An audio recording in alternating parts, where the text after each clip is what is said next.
So today I have on the podcast James Lawrence, aka the Iron Cowboy. His story mesmerizes me because it's one of resilience, strength, pursuit, passion, power, like all the words that I try to embody on a daily basis. You might know him as the 50-50-50, 50 Ironmans, 50 states, 50 days, and then also the Conquer 100. He has a documentary, a couple books, one coming out in January called Iron Hope. He's a speaker across the country, actually in 57 different countries so far. And so today he is in my living room and I am starstruck. James, thanks for coming. Awesome, Jen. Thanks for having me. Let's go. Absolutely. Okay, so I think it's fun to get back to people's beginnings, right? Like you grew up in Canada. Yep. And you always had the fire. I think it's where my dad and I didn't get along. He was a firefighter, blue collar worker. You work for 40 years, you take your pension, you retire, kind of risk adverse. Yeah. But I've always been this like dreamer. But I really respect my dad because he showed me how to work hard. Right. And there's a lot of people that are just dreaming, that don't take any action, and then some really cool ideas end up in the grave. I just took the example of my dad of like hard work, and then I'm a big dreamer and then just put them together and just kept running. Yeah, I think that's one of your superpowers because a lot of us have ideas, few of us execute them. And you have these ideas that are larger than life and you execute. My wife executes. Your wife does execute, right? And so I'm like, the way she phrases it, like James has this idea and he's floating in the sky and I've got to pull him down and then we got to organize it and plan it and then put the action steps in. So she's great at that. And opposites attract, right? And so I think what makes us so powerful is she can ground me. There's visionaries and then there's implementers. I'm a visionary and she's an implementer. So we work well together. I work with my daughter now too, and she's also an implementer, which is a ton of fun. You picked the perfect spouse. And as I've watched and digested all the content that you guys put out there, I think that's probably the coolest lesson that you don't actively share, but share. Just the power of a relationship and knowing your role and what to play and how to do that and grow a family in the middle of it all. Do you want to know a really cool secret? We just finalized the script for a feature film in Hollywood that is from Sunny's perspective. Oh, that gives me goosebumps. Right, isn't that exciting? That is so exciting. She's the strong, powerful woman that was the driving force behind all of it, saved the campaign, did all these things that nobody knows about because it's that silent, necessary work that happens. Right. That isn't like front and center. We both went on the same journey, but from very different positions. And so I'm really excited to share and tell her story. No, for sure. And even just listening to some of the podcasts that you're on and knowing what goes into these adventures, right? I'm doing this big pursuit and how many people it takes to really climb the mountain and watching her climb the mountain. Did you do that on purpose? I did that on purpose, strategic, right? Little drop there. But no, what I loved about her is like she's married to you and there's obviously you're getting pushed to your absolute extreme. Yeah. So you're not always showing up as the best version of yourself for a relationship because you left it all out on the course. Yeah. And she's able to set that aside and be like, I know I'm confident in our relationship. This is fine. Here's how I need to manage this situation. Yeah. So she could hold both sides the entire time. What she's great at is giving me grace in those moments where I just know that's not who he is. That's not who I married. And it's just temporary. But it's interesting because in relationships, it's never 50-50. It's never 50-50. And you'll resonate with this, and hopefully some of the listeners do too, but it's like sometimes you'll come home, you're exhausted, and you just look at your spouse, and your spouse says, I got you. I'll be 80%. I get it. You can only handle 20 right now. Let me be 80. And then there's other times where Sunny would be completely exhausted when I'm like, babe, I got you. I'll be 80, you be 20. And so it's just interesting to partner that grace and also that respect and recognize when they are struggling and then have the courage to step up and take those percentages as they ebbs and flow through adventure. I think about you and how young and naive we are when we get married. Oh my gosh. I was married at 24. Sunny was 19. We look at pictures all the time and we're like, are you kidding me? We have kids this age now. And at the age my daughter is now, she would have already been married with her at that age. And we're just like, nope, not having. It's interesting. I wonder if every generation goes through this where their parents are like, I was that young when I did that, or when I had you. I play that game in my head too. I'm like, okay, my daughter's this age. If I'm my daughter, how old was my dad? Right. And then I start to continually give my parents grace too, because I realize, oh, this is where they were at when I was that age. And so it's just a kind of fun game that I play. Exactly. It's fascinating to see how you've evolved through life because neither one of you are checking boxes. Like, you guys are doing things big together. You had major setbacks, like financial challenges in the beginning. Man, we You lost everything in in the 08 foreclosures. crisis. Yeah, we lost our business, we lost our home. To be honest, that was the greatest gift that ever happened to us. There's a popular phrase like burn the ships, right? If you've got something you're passionate about, you want to chase it down, burn the ships so you don't have any excuses. And I'm like, don't burn the ships, because your dream's probably going to take longer to Much develop. longer. It's going to be more expensive. You need more time. You got to take care of your basic needs. So my rule number one is just keep your day job, and you have to chase that dream on the end. But everyone's, no, my ships were burned for me. I didn't have a You didn't choice. have a choice. We hit rock bottom, and it was like, okay, now what? And those moments in life will either wedge and separate a couple, Right. or it'll bring you closer together. And for us, Sonny and I, we just linked arms and said, okay, we don't know what the future looks like. Dust ourselves off, and we're going to figure this out. Looking at it from the outside, those are the things that break you. And instead, you guys had those were the things that built you. And we all have those choices. Is this moment going to break me or build me? Yeah. What do you think went into the build instead of the break? We're unified in the dream for what we wanted. We wanted to be family first. We wanted to not have our family prevent us from living the life of our dreams. We wanted to include that in it. We wanted to give them a front row seat to whatever we were doing.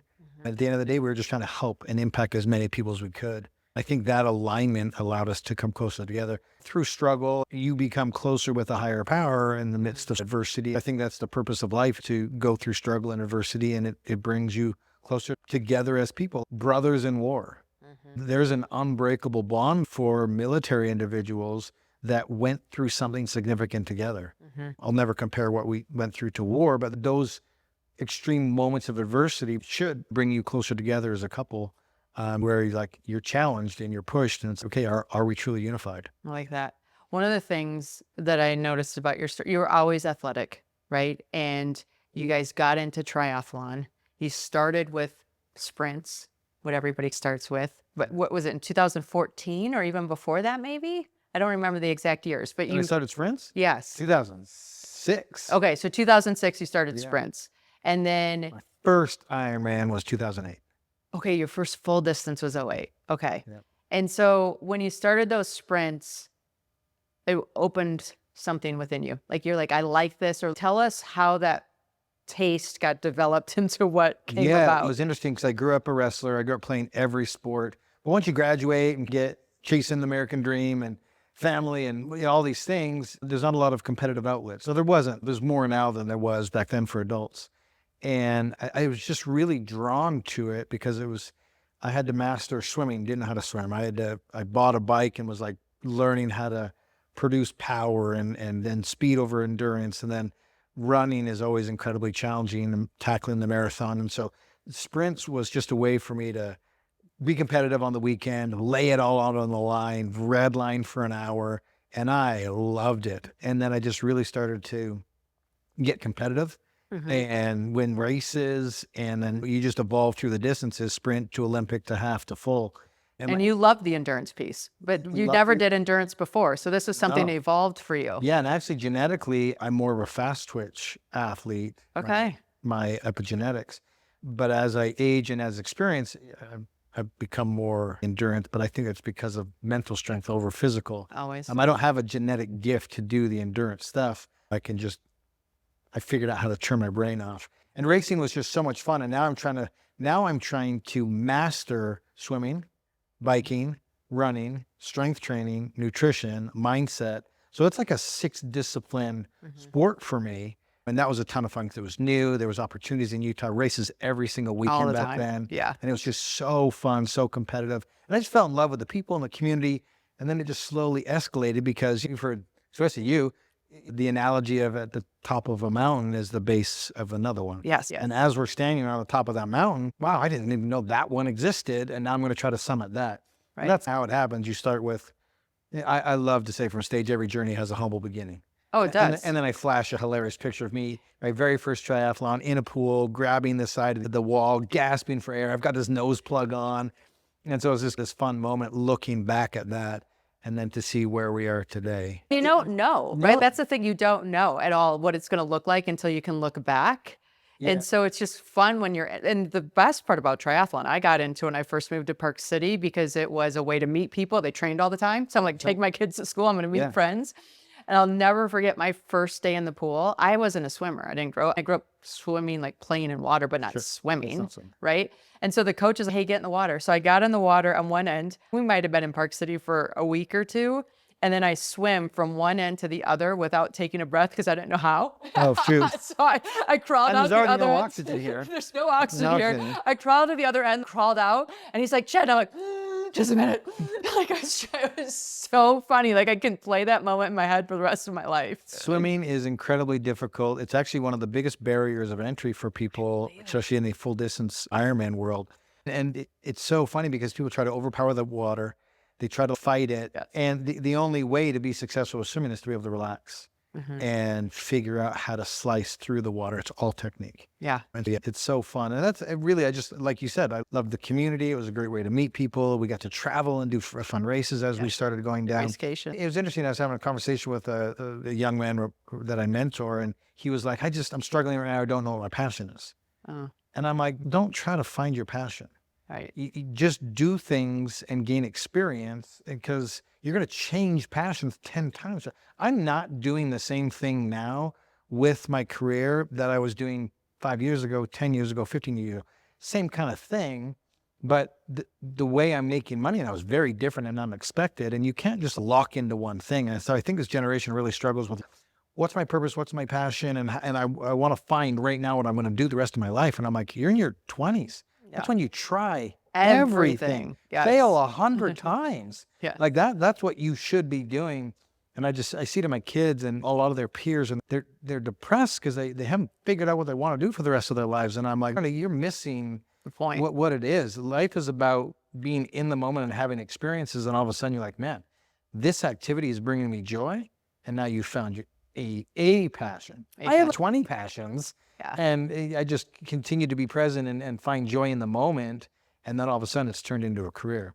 There's too many people that are trying to fit a square into a Yeah, I know. round hole. I can relate to that because my life changed after a life-altering car accident Okay. that I shouldn't have survived. And before that car accident, I was doing the check the boxes. This is what, if you arrive here, you should be happy, or all those shoulds and coulds or whatever. And I remember just thinking, okay, I'm going to get my kids launched to college and then come back to me. And that car accident flipped everything. I'm like, whoa, no, I need to live right now. Like, these are my moments. These are my good old days, and I can do that. And before the accident, I was shying away from activities that I wasn't going to be good at. And then after the accident, I'm like, it doesn't matter if you're good.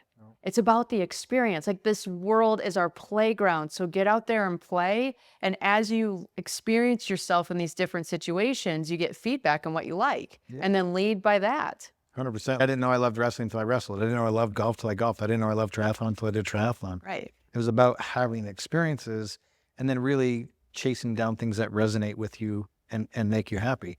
But tomorrow's not guaranteed. And every day I wake up, I'm like, oh man, I get to do it again today. What am I going to do? What's going to fill my bucket? How many people can I impact? All these kind of things. And so if that's probably the biggest advice I'd give my younger self is like, just be where you are and experience that, because we have no idea what tomorrow is. And yeah, we need to plan for the future, but man, the faster you can act on an idea, the better off you're going to be. Yeah. So you take this love of triathlon, then the evolution is to these Guinness World Records in the beginning, like 2011, like early 2000. Yeah, 2010 and 2012, both world records, most halves, most fulls. Why? Why So those? After 2010, we had just lost everything in the economy. Yep. And I was, okay, the best way to get out of a depression is to try to help other people, be in the service of others. And so I was like, okay, I associated with a charity in Africa that they were building dams, and I was going to break the world record for the most halves to build dams in Africa. We called it the Try and Give a Dam project. Yes. Yeah. And so then after that project, I started coaching athletes because I was gaining a name, and I was like, okay, this is working in terms of advertising. 'Cause I'm not the fastest athlete. I'm not ever going to win the world championships, things like that. I was getting a little bit older. I'm like, I'm not a raw speed kind of guy, but I can still have impact. And so we were raising money for charity. And then after we broke the half, my coaching company was growing. Yeah. So I'm like, okay, this credibility piece is working. I'll go break a record for the fulls, and then I'll have a great coaching business that'll run. No idea that the speaking world even existed, that books and authors and documentaries. And as I was just living my passion in the moment, 10 doors opened. And I'm like, ooh, I don't have time to walk through all 10, but I'm going to pick 2, pick 3, and go chase those down. And then all of a sudden, more opportunity was on the table, and it's morphed into what we do now. It's an entire brand. And like you said, I've just been blessed to speak in 56 countries. We just released our second book. We're a second documentary. We're doing a feature film.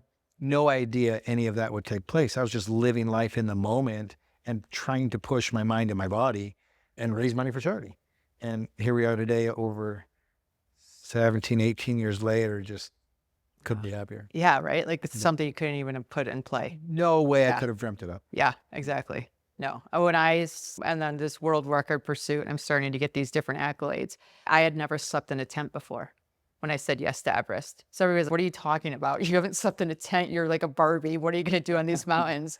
And like, I don't think like you get pulled. There's something that gives you a whole body yes, and it doesn't make sense.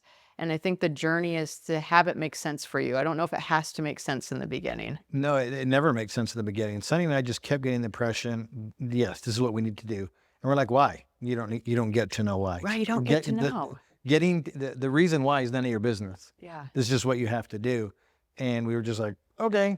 I think that a certain level of naivety, Helps. that's even a word, Yes. is so great.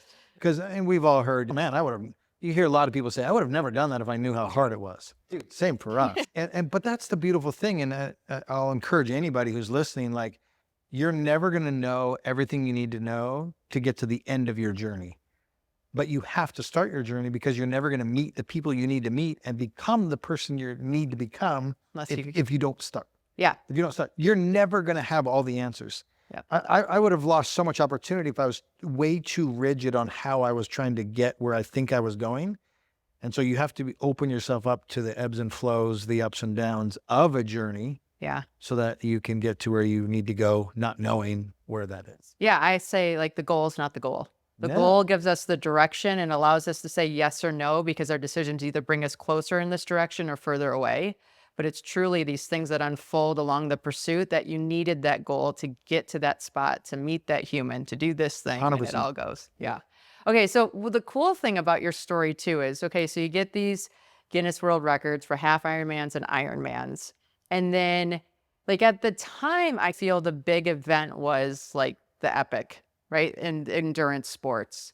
And The Epic 5? The Epic 5. Yeah. Don't you feel like that was the pinnacle? That was the pinnacle. For sure. Rich Roll goes out, tries it, fails, doesn't do it, ends up taking him 6 or 7 days. And it was this thing that I was watching. I was like, man, that's interesting. I don't even think that's possible. And then 27 races into the 30, which was the world record for the year, I was watching Dean Karnazes. Okay. And his career was finishing up. And he had done 50 marathons, 50 days in 50 states. And I see this guy on Good Morning America, and he's got a book. And all of a sudden, this whole world opens up to me of, man, what's possible in this space? And social media was just tipping in the right direction. When we did the 50, we were doing live streaming on Periscope through Twitter.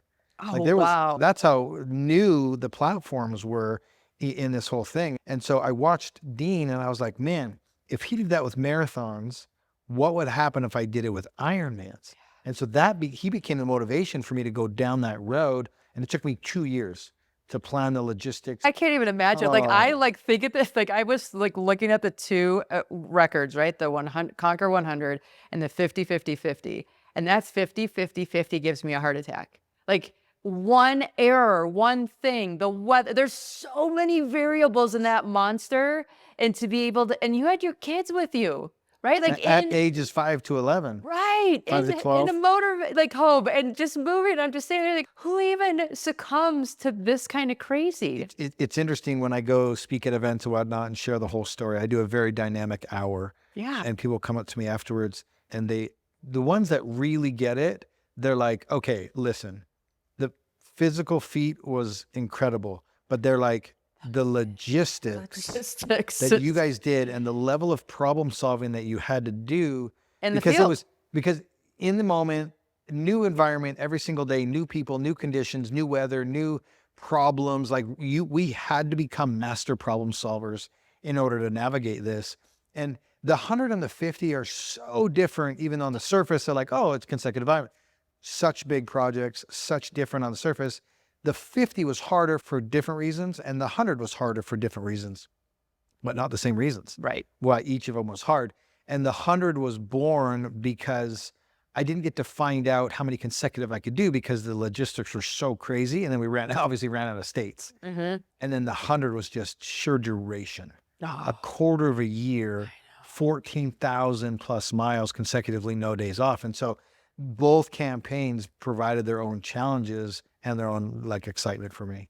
yeah. And it's nice to see how you had lessons from the first play into the second. For sure. And I think there's so much controversy on that 50-50-50 too, which drives me bananas. I love it. Because I know you have to love it at some level, because you're like, okay, this is humanity and they are exercising their voice and they all have different opinions, which you use for fuel. Which I know I don't use it for fuel. I'm entertained by them. I've learned to not give them power. Yeah. And my mentality now is I'm just going to continue to rise, and eventually I can't hear you anymore. Oh, I like that. And Rise so above that you can't hear the them. sound. I'll look at teammates even, or people, and I'm like, dude, listen, we're on a rocket ship. This is where we're going. Either keep up or you no longer have a ticket on this ship. Yeah. And your leaders, your team, they will continue to rise up if they want to keep pace. But I'm sure you've experienced it too.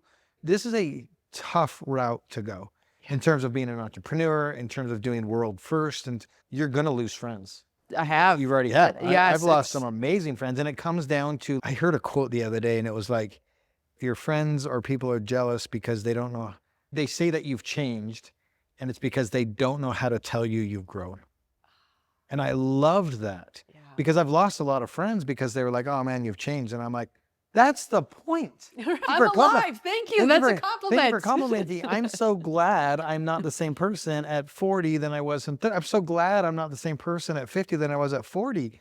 And so that's, to me, now I take it as a compliment. When someone says, man, you've changed, I'm like, thank you. Yeah, thank you. Thank you very much. Oh my gosh. No, and the injuries. Like, I think this is what was interesting for me when I'm on the mountains. When I was new to it, I thought it would always be the physical that took people out.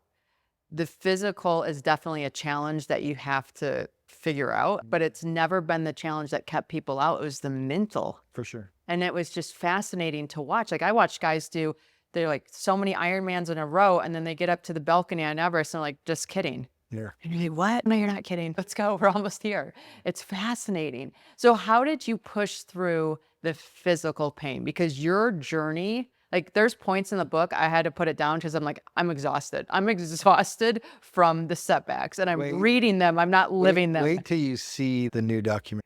I'll get you a link today.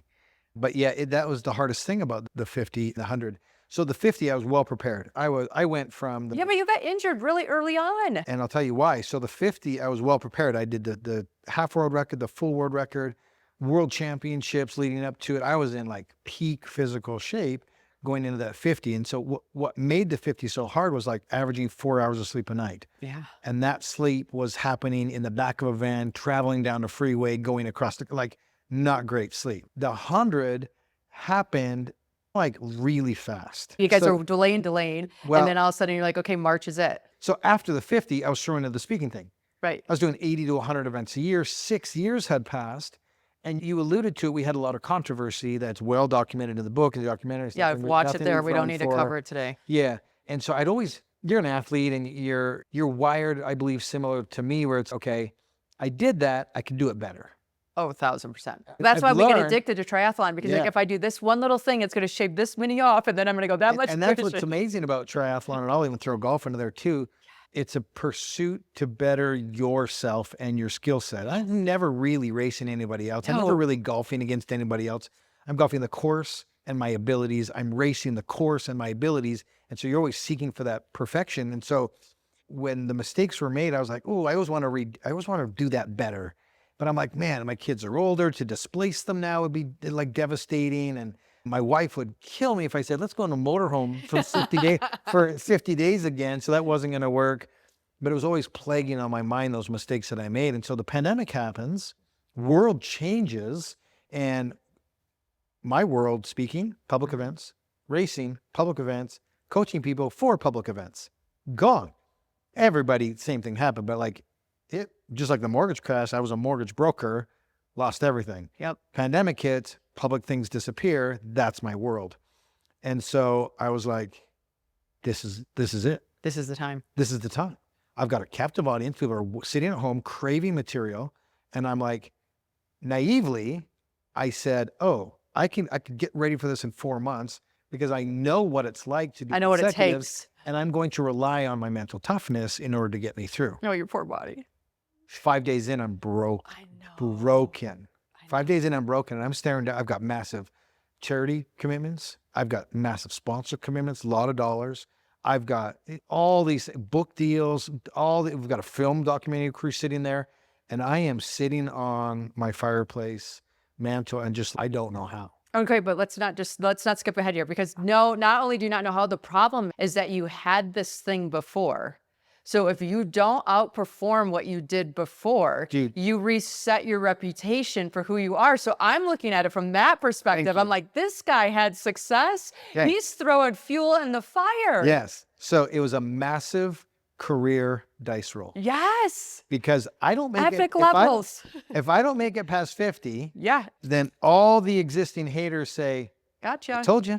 Yeah. You didn't do it the first time because you couldn't do it again. Yeah. And so it's interesting you said that, because after I made it through 50 days, if you look at all Your times get better. my times get better. And if you look at all my biometric measurements, like heart rate, my variable heart rate, my sleep numbers, everything increased starting on day 51. And that mental. Because the stress from having to make it past 50 It really was so enormous, and I didn't want to give them any more power. And so once that happened, it was like this huge exhale, because I was like, I told you I am who I said I was. Yeah. And my team is who they are. Yeah. And then after that, we got to break it was a lot of fun because we got to break a record. Every day is a single night. record, right? It's like, way to wake up. If I finish today, it's Yeah, another record. If another I finish record. today, it's another record. It's so funny because in the documentary, I didn't tell them to do this. And then when I watched it for the first time, right at the end, it was like, James broke 50 whatever consecutive world records. And I was like, no, and I was like, I guess I did, because every day I was breaking my own world record. Yeah. And so that was fun.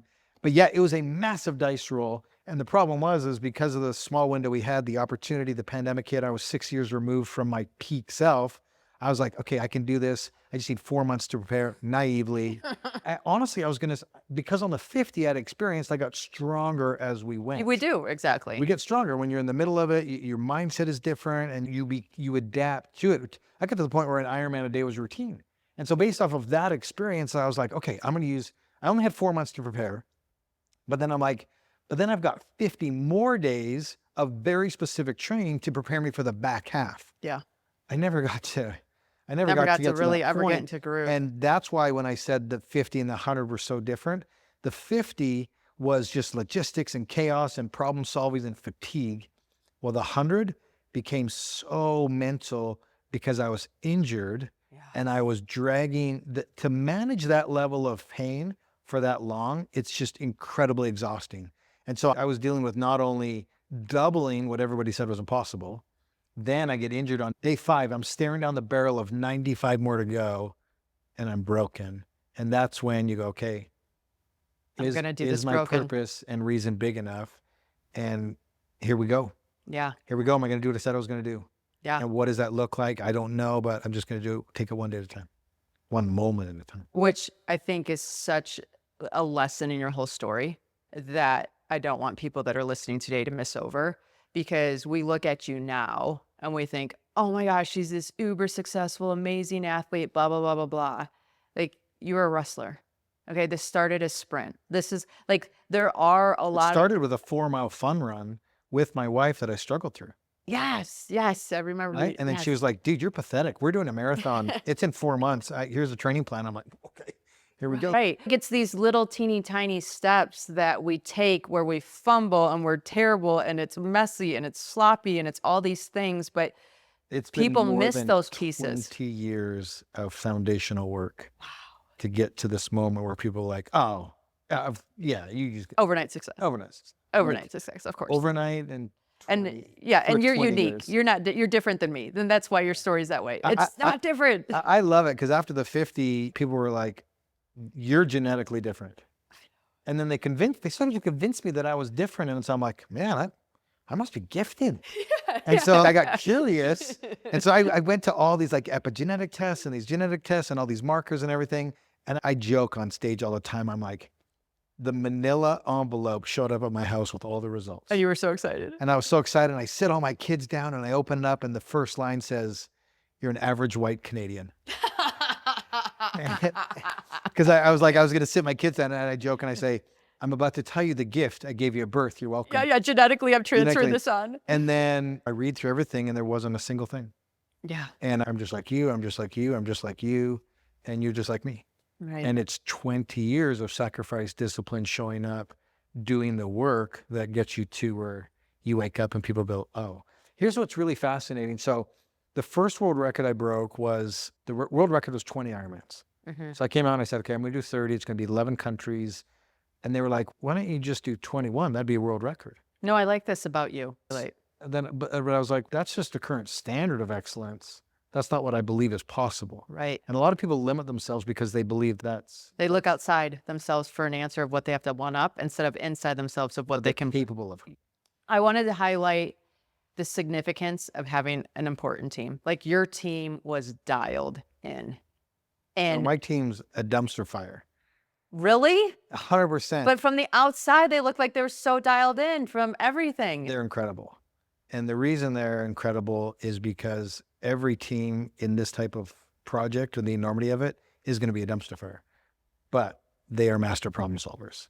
And they understand our ethos of there's always an answer to every question, a problem to every solution. Mm-hmm. And the only way you don't find it if you don't continue pursuing it and keep problem solving. And we had a relentless pursuit of the answer. Mm-hmm. And we just kept showing up. Now, the reality is we're all human also. And the reason we were so powerful is because me, myself, my wife, Sunny, and the two wingmen, Casey and Aaron, Mm-hmm. because we all were on the same page, same mission, same time, but we're also human, we allowed each other to feel, process, cry, complain, but you only have 5 minutes. I love that. You only have 5 minutes. Yeah. But it was super important to allow the individuals to do it. And what made us so powerful is there was never a scenario where we were all going to do it at the same time. Take turns. We all have the understanding that when one person goes, it's not an opportunity to join forces with them. The three have to stay strong until the other one comes back. And we really understood that, and it became one of our core values. And that's why we were so great. We allowed the other person to pause, disconnect, whatever it took, and then come back. But there was a time limit to that.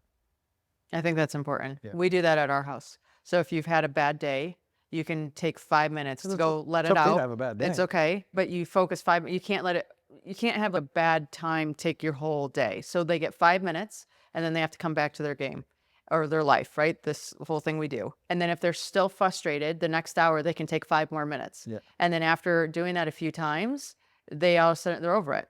Oh, for sure. But it allows them to like still live life and not have that consume them, because I think a big problem today is that people have something go wrong and it all of a sudden becomes the entire deal instead of containing it and saying, hey, here's a boundary. Yeah, it spirals. People spiral. Yeah. And so we're like, we have a rule. There's no spiraling. Yep. You take your time, you come back to the team, and you get back to work. Yep. Yeah. Definitely. How did you find your teammates? Yeah, that's great question. Yeah. We found them by luck. Okay. And I get this question a lot at corporate events because they're like, how do you put a team around you that's great? Mm-hmm. And it starts with the leaders have to lead Mm-hmm. and set the example. I'll never be the type of partner or leader or anything that do what I say. I'll show you first. And then we'll do it together. And with that type of attitude, you set expectations and then you continue to work with your team and your leaders will present themselves to you. Okay. And so I tell people in the corporate world, I'm like, look, in order to really find your team, find who you think is great, and then exhaust them and give them a difficult task. And those that perform, that's who you keep. They become core members of your team. And it just so happened the 50 was the perfect testing grounds. It was an impossible task. You're absolutely exhausted. And now I need you to perform at a high level with no excuses. And we survived that summer, and dude, they're my ride or dies. No, of course. 100%. Of I course. could call any of my team right now. What do you Yep. need? Yep. And they could call me up. What do you need? Yep. I'm out. What do you need? Yeah. That's what these events do. They create that sense of, I got you got me type 100%. of thing. When you have a teammate that isn't performing, how does that conversation go?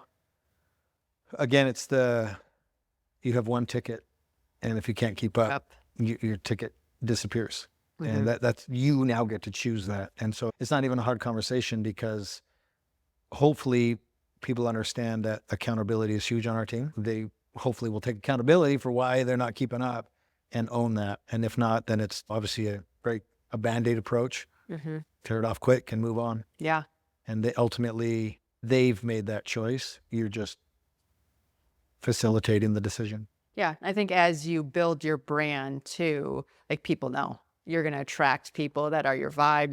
People are going to be like, hey, I don't want to do that intensity. I'm out. That's not my life. I'm a huge energy guy. Yeah, me too. And I believe very heavily that the energy we put out is what we attract. If you're constantly being negative, you're going to get negativity back. If you're constantly positive and helping people out, you're going to get that type of back. People are energy back, and leaders are attracted to us. I just flat out will send that energy out there. People that have an incredibly high standard and incredibly heavy work ethic, that's who raise their hand and want to be part of our team. Yeah, definitely. Do you have any other big epic adventures in the future? Or Man, it's interesting. About day 98 of the 100, someone was like, how many could you do? And I'm like, 200. of course. 200, easy. That's when you're in the middle of something. Yeah. And then we did one extra, we did 101, and then day 102, and I knew it was done. My brain was like, okay, I'm out. I'm so powerful. I'm going to now show you the damage you've done because I've been protecting you. Right. And so I am totally satisfied with the Conquer 100. I got to reset my own history to perfection. Yeah, plus one. I got to really showcase my team, just our toughness, our resilience, no excuses. We got to raise over $1 million for charity. I always have to ask myself, what's the risk? What's the sacrifice? And what's the benefit? Yeah. Do I believe I could do 200? 100%. What's that going to take? Right. And is that the biggest way to use you for impact? Yep. Right. How much of my story will it change? Yep. And will it increase incrementally the impact that I'm able to have? The answer is no. Yep. The answer is no. Unless some corporate dude, hey, we've got $10 million Yes. and we've got a 5-year period for you to prepare, execute. These are the things. You're our mouse, so we want to see how it works. Yeah, this is the impact we want to have and all that. But if now I ask myself those two questions in every situation, every business opportunity, every whatever. Okay, what's the sacrifice it's going to take, and what's the benefit to my family and my community? Yep. If I can't make those two things align, I'm out. Yeah.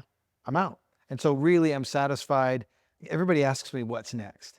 Oh, I think it's the question we always get asked, Yeah, right? and sure, you get it too. I did it too. It's fascinating. But for me, I'm satisfied. I now see it as an opportunity to help people get out of their own way, start winning conversations they're having with themselves, and to experience whatever their level is of what we did. Because we've learned so much over 20 years, and now we run a coaching program, we do retreats, we do all these different things, because now I want people to have that mindset have to that carry mindset and that to their own experience, because pursuits. that's why we named our book Iron Hope, because people have just lost hope. They don't know answers. They're just trying to do all the wrong things, and they have forgotten how to get back to the basics and show up in their lives and to be present, all these things that I've learned over a very challenging 20-year period, that I can help these individuals have that experience. And so that's what's next for me, is to continue to have that impact. I think the greatest gift we can all do is to challenge ourselves to how many people can we bring to the mountaintop with us? Yeah. So that's now mine and my wife's mission, is to, because we're at that age where our kids are graduating and we're going to be empty nesters, and we've got some finances now and some time. How can we truly impact people? And to go do another group, I've proved I can suffer. Yep. And so I just like, what's the point? But I'm still doing like really fun. Oh, but you're doing crazy challenging things. Okay, he's doing the weekend point to races. point, which is a huge ride in Park City, and you do all kinds of big endurance races. Yeah, next And year we're going to Croatia. I'm doing the World Championships in Sweden. I'm just like, I lost my passion for racing because of how difficult these challenges were and my association with suffering while doing it. yeah, I had forgotten why I started it all to begin with. yeah, And I loved the explosiveness. I love fast. And most people know me for the slow, suffering, enduring, and they don't realize I was an athlete and I right. was fast. And so as I'm approaching 50, I'm like, I still think my fastest races are in me. Oh, I believe it. And so that's my pursuit now is I want to get back to being like a fun weekend warrior to where I'm pushing myself. Because you don't need to take a quarter of a year to push yourself. You can do it in one weekend. You just got to push the effort. And now again, you're back to you against you and you against the course. And how great can you be in the circumstance and stage of life that you're in? And so it's fun. No, it is fun. It's fun to play. It's fun to have the play in the sport back and just say, For hey, sure. how am I going to do? What's this going to look like? What am I going to learn about myself? And as I age too, I've eliminated the social pressures and stuff. I'm truly doing it for me. Yeah. And I think that's a really great place to get to in life. And again, if I was to give my younger version some advice, it would just be like, one, everything's going to work out. Isn't that the truth? This Like, too it's shall pass. going The to good, work the bad, out. it's going to work out. Have Give that yourself some confidence. grace. Like just stop worrying about the future so much and be present. Because if you take care of today, tomorrow takes care of itself. And there's the gift. And it's not about the finish lines, the mountaintops. It's who we become along the way. And if I'm being honest with you, there's days I wake up and I miss that grind, that hustle, that like Purpose grittiness and of the like, edges yes, being all of tested. it. Like you could feel it, right? Yes. I know. I remember getting off an airplane and I was just like, and I went to the gym and it's just different because you're like, okay, the pursuit's done. So I'm at the gym and I don't have the Edge. Yeah, it's just whatever. But yeah, so one more question for you today. I want to respect your time. Tell me the difference between the 100 and the 101 day, because that's a different game. It is a different game. You cross the finish line of the 100, you've reached your goal, you did what you said you were going to do, your family's there to greet you, there's thousands of people there, there's this Like massive thousands. celebration, you've really done everything you set out to do. I ever thought we were going to go home, and this wasn't planned until way late in it, because I'll tell the story quick, but about day 5, 6, maybe 10, can't remember, it was super early, first single digits for sure. And Casey, one of the wingmen, goes, man, and I am broken, right? I'm broken. And Casey's, he's the fun extrovert in our group. And he was like, man, it would be so fun is if on day 100, just me, you, and Aaron, the three of us went out and did it all by ourselves. And I was like, Don't talk to me. F you. Yes. Don't ever bring that up again. You'll be fired. I won't pay you.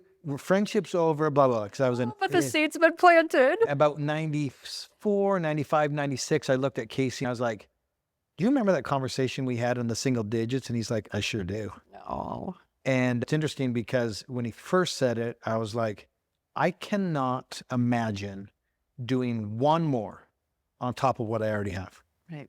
And then by day 96, 97, 98, what's one more? Yeah.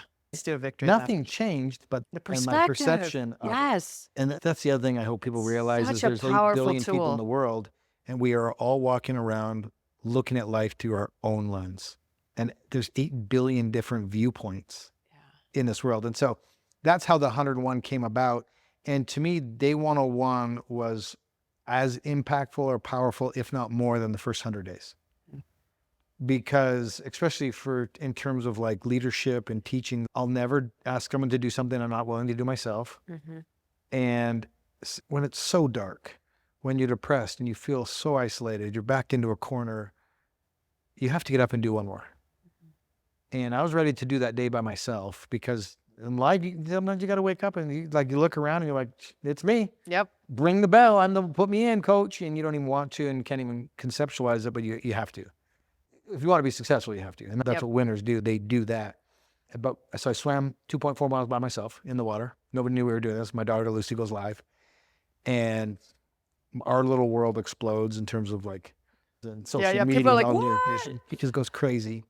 And I was ready to bike by myself. I wanted to do the whole day by myself, but my team They saw me in the water by myself and they were like, "No, I'm not coming." today. Yeah. We got you." Yeah. And that's the power of team. And they wouldn't allow me to do it by myself.